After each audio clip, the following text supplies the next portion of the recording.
25 दिसंबर 1999 एक वीडियो सामने आती है। जरा इन बच्चों को ध्यान से देखो। ये सिर्फ 2 बच्चे हैं उन सैकड़ों बच्चों में से जिन्हें उनके पेरेंट्स ने 1993 से 2001 के दरमियान गुमशुदा रिपोर्ट करवाया था।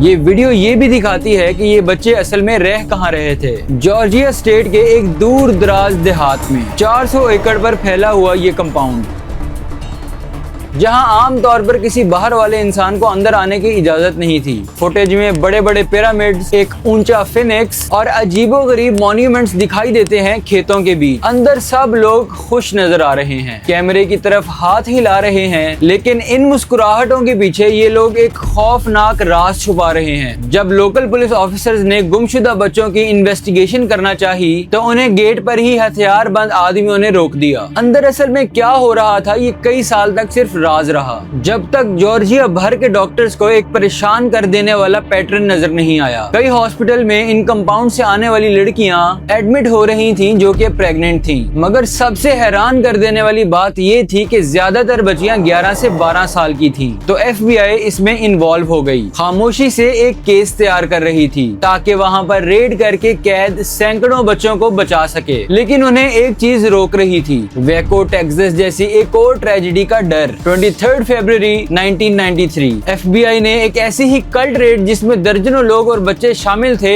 मारे गए थे। इसका जिक्र हम फिर किसी वीडियो में करेंगे। लेकिन यहाँ FBI को समझ ही नहीं आ रहा था कि इस कंपाउंड में कैसे पहुंचे, जब तक एक लड़की जिसने अपना पूरा बचपन इन्हीं दीवारों में गुजारा था आखिरकार हिम्मत करके वहाँ से भाग निकली। ये कहानी आपको तब हिला कर रख देगी जब आपको ये मालूम होगा कि इस सब में उसकी अपनी माँ भी शामिल थी। 1977 न्यूयॉर्क सिटी। 2 साल की एक छोटी निकी अपनी माँ के साथ क्वींस के अपार्टमेंट में रह रही थी। एक ऐसा मोहल्ला जहाँ जुर्म और तशद्दुद एक बहुत आम सी बात थी। हर रोज जब निकी की माँ काम पर निकलती है तो उसे न्यूयॉर्क की सख्तियों का सामना करना पड़ता है। वो निकी के बारे में सोचती है और दिल ही दिल में कहती है कि ये वो दुनिया नहीं है जिसमें वो अपनी बेटी को परवान चढ़ता देखना चाहती है। लेकिन पैसे की कमी की वजह से इस सिंगल माँ के पास ज्यादा ऑप्शंस नहीं थी। लेकिन फिर एक दिन सब कुछ बदल जाता है। एक आदमी जिसने लंबा सफेद सूट पहना है उसे रास्ते में रोक लेता है। वो उसे एक किताब देता है और कवर पर लिखे एड्रेस की तरफ इशारा करता है। उस रात तजस्सुस से भरी हुई निकी की माँ वो पूरी किताब शुरू से आखिर तक पढ़ लेती है और उसको पहली बार लगता है कि उसकी दुआएं और अच्छी जिंदगी की उम्मीदें आखिरकार सुनी जा रही हैं। वो फैसला करती है कि अगले दिन वो वहाँ जरूर जाएगी। जब वो उन गलियों से गुजरती है तो अपनी मामूल की एहतियात के साथ गुजरती है, लेकिन जैसे ही वो 717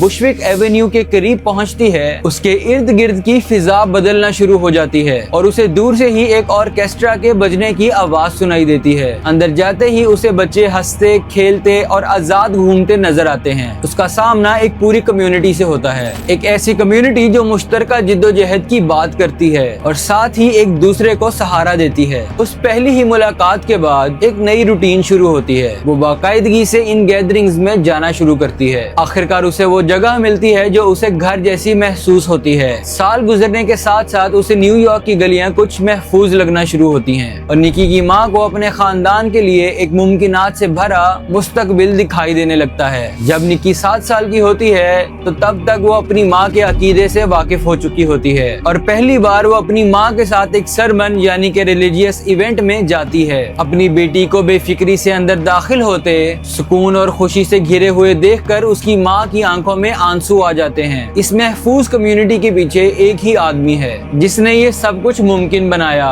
उनका पुरकशिश प्रीचर और प्रॉफिट वाइट यॉर्क, जिसे उसके पैरोकार डॉक्टर मलाची यॉर्क भी कहते हैं। ये कम्युनिटी जो नवाबियन नेशन के नाम पर जानी जाती है वो 1960s के न्यूयॉर्क सिटी में मौजूद थी। उस वक्त शहर और भी खतरनाक जगह थी, खास तौर पर ब्लैक अफ्रीकन अमेरिकन लोगों के लिए, जिन्हें जिन्हें अलैदगी के बाद के सालों में भी रोज डिस्क्रिमिनेशन और तशद्दुद का सामना करना पड़ता था। नस्ली कशीदगी अपने अरूज पर थी और चोरियां, ड्रग डील्स और पुरतशद्दुद जुर्म रोजमर्रा की जिंदगी का हिस्सा थे। बहुत से अफ्रीकन अमेरिकन लोगों के लिए ये नई कम्युनिटी सिर्फ रूहानी रहनुमाई से ज्यादा थी। ये न्यूयॉर्क और ईस्ट कोस्ट के ब्लैक रेजिडेंट्स के लिए एक महफूज पनाहगाह थी जिसने दहाइयां लगाई अपनी फॉलोइंग बनाने में। वो अक्सर ब्लैक अमेरिकन के हकूक के लिए बात करता था और उसके ब्लैक पैंथर मूवमेंट के साथ भी ताल्लुकात थे। साथ ही साथ वो एक म्यूजिशियन भी था, अपनी खुद की जैज, फंक और डिस्को रिकॉर्ड बनाता था। वो एक आर्टिस्ट था, एक एक्टिविस्ट था और सबसे बढ़कर वो अपने पैरोकारों के लिए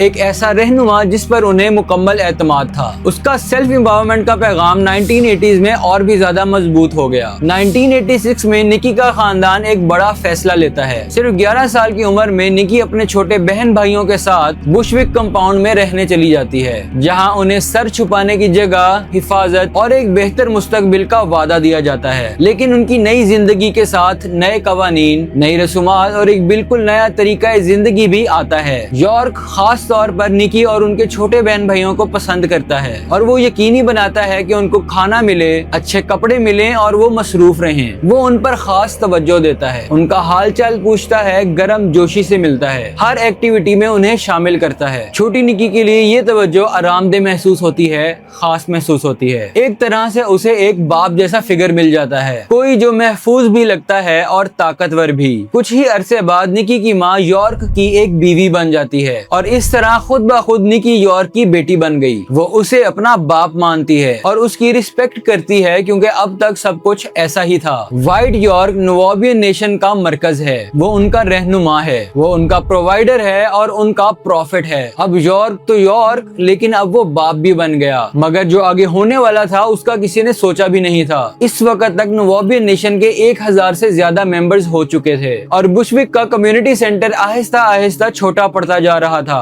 यॉर्क को साफ नजर आ रहा था कि अब वो शहर की गलियों से ज्यादा बड़े होते जा रहे हैं और एक नया चैप्टर शुरू करने का वक्त आ चुका है। यॉर्क अपने पैरोकारों के लिए एक नया घर बनाने का फैसला करता है। न्यूयॉर्क से 900 मील दूर जॉर्जिया के पुटनम काउंटी के देहाती एरिया में, जिसे एक साबिक मेंबर ने बाद में बताया, ये जमीन एक 400 एकड़ से थोड़ी ज्यादा एक बिल्कुल देहाती इलाके में थी। यॉर्क का असल मकसद तन्हाई थी, जहाँ कोई भी पूछने वाला ना हो। वो सिर्फ लोकेशन तब्दील नहीं कर रहे थे, वो जॉर्जिया इसलिए जा रहे थे ताकि अपनी खुद की नेशन बना सकें, एक ऐसी नेशन जो उनके ख्याल में अमेरिका के कवानीन के अंडर नहीं होगी। तामीर शुरू होने से पहले ही यॉर्क नवाबियन अकीदे को मुकम्मल तौर पर बदल देता है। यॉर्क दुनिया भर की तहजीबों, मजहबों और कदीम किस्सा कहानियों से आइडियाज लेकर अपनी कम्युनिटी के लिए एक बिल्कुल नई साख्त बनाता है। इस दौरान वो एक शख्सियत से दूसरी शख्सियत में बदलता रहता है। कभी वो एक वेस्टर्न पर्सोना अपनाता है, कॉबॉय हैट्स और बूट्स पहनता है, कभी वो एक यानून नामी खलाई मखलूक यानी एक एलियन होने का दावा करता है, या कभी वो खुद को चीफ ब्लैक थंडरबर्ड ईगल होने का दावा करता है और पंखों वाला हेडड्रेस पहनता है।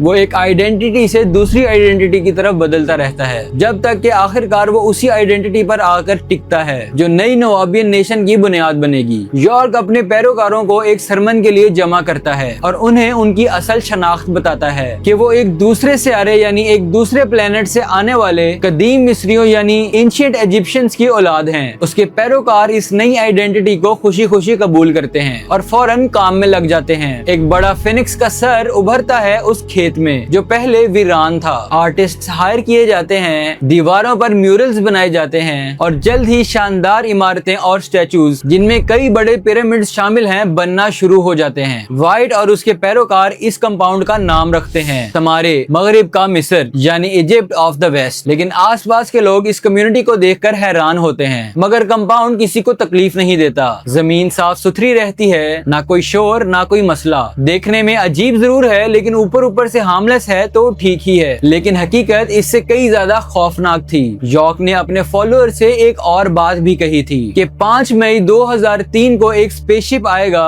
और उन्हें एक दूसरी कायनात में ले जाएगा। किसी को मालूम नहीं था कि उस तारीख से पहले ही सब कुछ बिखर जाएगा। कम्युनिटी ज्वाइन किए 2 साल गुजरने के बाद निकी को आखिरकार अपने उस घर में सुकून महसूस होने लगा था। लेकिन एक दिन यॉर्क की एक बीवी निकी को अकेला ग्राउंड में देख लेती है। वो उसे फौरन बुलाती है और एक प्राइवेट कमरे में ले जाती है, जहां वो उस नौजवान लड़की को कुछ ऐसा बता देती है जिसकी उसे बिल्कुल उम्मीद नहीं थी। वो कहती है कि यॉर्क ही वो शख्स होगा जो उसे सेक्स के बारे में सिखाएगा। सदमे में निकी को समझ नहीं आता कि वो क्या करे या कैसा महसूस करे। वो बस सुनती रहती है और सोचती है कि शायद ये नॉर्मल हो और शायद हर लड़की को यॉर्क की तालीमात के हिस्से के तौर पर यही बात बताई जाती हो। आखिर वो उसका इज्जतदार रहनुमा है और क्योंकि उससे पहले भी उसने एक बात सिखा रखी थी कि जो शख्स तुम्हारी वर्जिनिटी लेता है तुम हमेशा उसी से जुड़ी रहती हो, उसी से वफादार रहती हो। तभी 45 साल यॉर्क कमरे में आता है और पीछे से यॉर्क की बीवी दरवाजा बंद कर देती है, निकी को अकेला उसी के साथ छोड़कर। निकी उस शख्स को देख रही थी जिसे वो सालों तक अपने बाप जैसा फिगर समझती आई थी।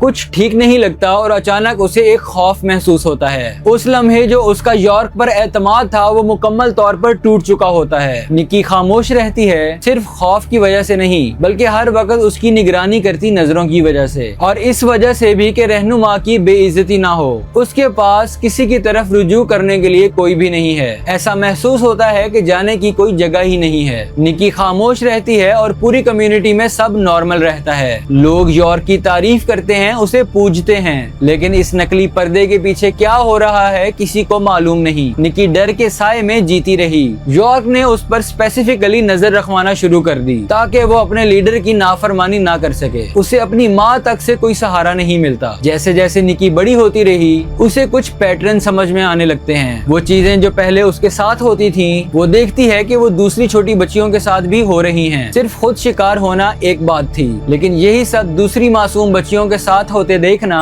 एक बिल्कुल दूसरी बात। उस तबाही को देखने के बावजूद निकी के अंदर कुछ था जो उसे बताता रहा कि ये सब कुछ गलत है। आहिस्ता आहिस्ता उसे एहसास होता है कि उसे सिर्फ अपने लिए नहीं उन सब बच्चियों के लिए भी भागना होगा जिन्हें उसकी हिफाजत की जरूरत है। आखिरकार वो फैसला करती है उसे यहाँ से निकलना ही होगा, सिर्फ अपने लिए नहीं बल्कि हर उस लड़की के लिए जिसे हिफाजत की जरूरत है। जब निकी अपनी माँ को अपना प्लान बताती है कि वो जाना चाहती है, उसकी माँ का रिएक्ट करने का तरीका निकी को हैरान कर देता है। उसकी माँ के लिए ये कम्युनिटी ही वो चीज थी जिसने उन्हें सड़कों की खतरनाक जिंदगी से बचाया था। वो अपनी बेटी का साथ नहीं देती बल्कि यॉर्क के साथ खड़ी हो जाती है। यहाँ से एक नया सिलसिला शुरू होता है, दबाव, धमकी और जहनी तशद्दुद का, जिसको खुद यॉर्क सपोर्ट करता है। लेकिन हैरानगी की बात यह है कि उसकी माँ ने दुनिया की बुराइयों से बचाना चाहा और जब अंदर ही वो बुराइयां उसे तबाह कर रही हैं तो उसका साथ खुद निकी की माँ दे रही थी। बाहर कोई खानदान नहीं है जो निकी की मदद करे। वो एटलांटा में रहने वाले एक पुराने कल्ट मेंबर को ढूंढ निकालती है जो उसे पनाह देने को तैयार हो जाता है। यॉर्क ये देखकर आग बगोला हो जाता है कि उसकी बेटियों में से एक उसे छोड़ना चाहती है।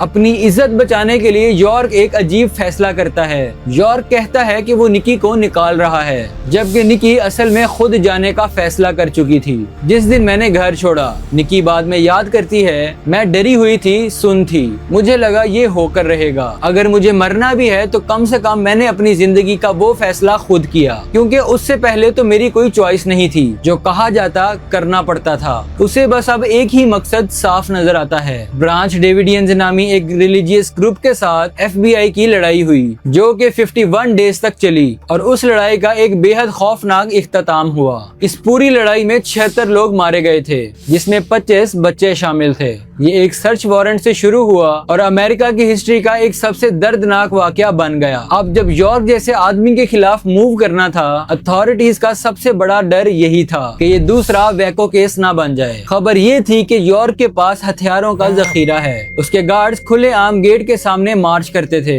एक लोकल बताता है, एक सुबह मैंने देखा कि ये लोग गन लेकर घूम रहे थे। मुझे लगा ये ठीक नहीं है। जब आप ऐसे लोगों का सामना करते हैं जो दावा करते हैं कि वो अपने कानून के ताबे ही नहीं हैं, तो एक तबाहकुन कॉन्फ्लिक्ट फौरन शुरू हो सकता है। लेकिन अब सवाल ये था कि एक कल्ट के अंदर उसके लीडर तक कैसे पहुंचा जाए। सब कुछ सिर्फ इस एक चीज पर अटकी हुई थी, एक असली विक्टिम का स्टेटमेंट। कोई जो अंदर की हकीकत जानता हो और सच बोलने को तैयार हो। और यही वो लम्हा था जब निकी, जो अभी अभी इस जहन्नुम से भागी थी, सामने आने का फैसला करती है और मंजर आम पर आने के बाद कहती है कि उसने हमारी मेहनत, हमारे जिस्म और हमारे जहनों का नाजायज फायदा उठाया। उसने हमें बेवकूफ बनाया, लेकिन आखिरी बात वो नहीं कहेगा। आखिरकार एक जिंदा गवाह के रिकॉर्ड पर आने के बाद अथॉरिटीज के पास काफी सबूत हो गए थे हरकत में आने के लिए। 8 मई 2002 की सुबह शेरिफ सेल्स और 200 से ज्यादा डेप्यूटीज, यूएस मार्शल्स और FBI टैक्टिकल एजेंट्स का एक क्रू व्हाइट यॉर्क को गिरफ्तार करने के लिए तैयार हो जाता है। सबसे मुश्किल चीज यही थी कि अगर यॉर्क को अंदाजा हो गया तो वो अपने फॉलोअर्स को पुलिस से लड़ने के लिए उकसा सकता है और अंदर सैकड़ों बच्चे मौजूद हैं। शेरिफ सेल्स एक प्लान बनाता है कि सब्र से इंतजार करो जब तक यॉर्क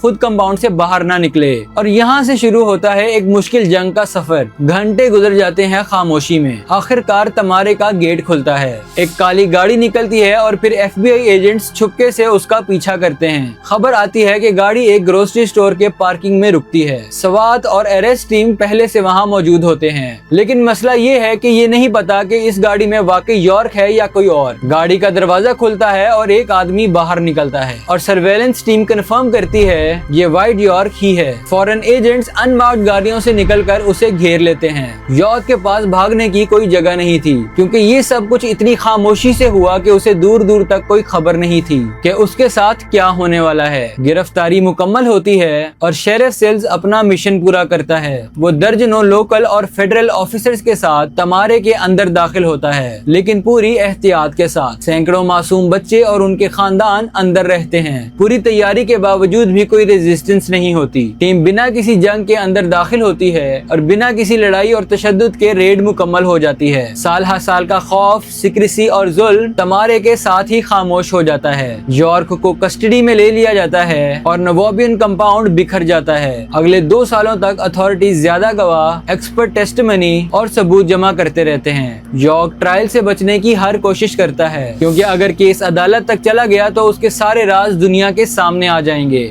जनवरी 2004 के शुरू में व्हाइट यॉर्क का ट्रायल शुरू होता है। बच्चों के साथ बदसलूकी, रेप, धोखा, कॉन्स्पिरेसी और टैक्स फ्रॉड के इल्जामात के तहत। और दूसरी तरफ निकी अपने सर्वाइवर्स के साथ बैठकर अपने मुजरिम को देखती है, और अब वो कोई खुदा या पैगंबर नहीं दिखता जिसे वो कभी जानती थी। बस एक बूढ़ा कमजोर सा आदमी है जो ऑरेंज जेल की यूनिफॉर्म में खड़ा है। निकी कहती है कि 3 साल बाद उसे देखा तो मुझे अजीब तरह से आजादी का एहसास महसूस हुआ, क्योंकि मुझे लगा कि अब वो मुझे कुछ नहीं कह सकता, मुझसे कुछ नहीं करवा सकता। वो पहला लम्हा था जब मुझे अपनी ताकत वापस मिली। सर उठा कर निकी गवाही देने के लिए खड़ी होती है, उस शख्स के खिलाफ जिसका कभी उस पर इतना कंट्रोल था। 3 हफ्तों की गवाही के बाद 23 जनवरी 2004 को व्हाइट यॉर्क 13 में से 11 इल्जामात में कसूरवार पाया जाता है। यॉर्क 74 काउंट्स, जिसमें child molestation, interstate transportation of minors, conspiracy और धोखाधड़ी जैसे जराइम वो कबूल करता है। उसे 135 साल की कैद सुनाई जाती है। आज तक वो कोलोराडो के एक मैक्सिमम सिक्योरिटी जेल में कैद है। दिन के 23 घंटे लॉकडाउन में गुजरते हैं और उसकी सारी अपील्स रिजेक्ट हो चुकी हैं।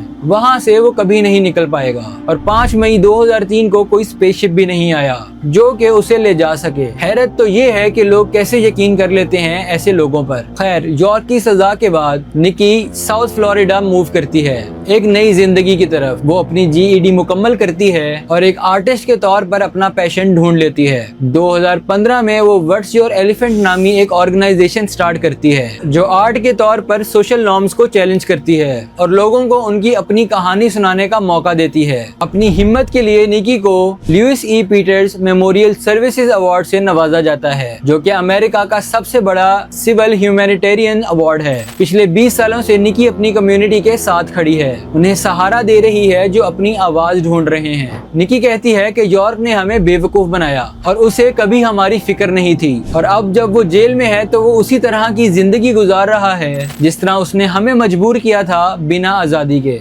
व्हाइट यॉर्क खुद को लीडर कहता था, लेकिन निकी असल में लीडर बन गई। इस कहानी में सबसे दर्दनाक बात ये नहीं है कि एक आदमी ने इतना बड़ा झूठ बोला। सबसे दर्दनाक बात ये है कि सैकड़ों लोग, समझदार और पढ़े लिखे लोगों ने इन भोंडी बातों पर यकीन कर लिया था। यही कल्ट साइकोलॉजी का सबसे खतरनाक हिस्सा है, जब कोई आपको इतना भरोसा देता है कि आप उसकी हर बात पर यकीन कर लें कि सवाल करना ही भूल जाएं। इसलिए अपने बच्चों से बात करते रहना, उन्हें सवाल करना सिखाना और उन्हें ये यकीन दिलाना कि वो किसी भी वक्त आपसे कुछ भी शेयर कर सकते हैं। ऐसे मजीद कल्ट्स को मैं अगली वीडियोस में डिकोड करूंगा। अपना और अपने आसपास के लोगों का ख्याल रखें। अल्लाह हाफिज।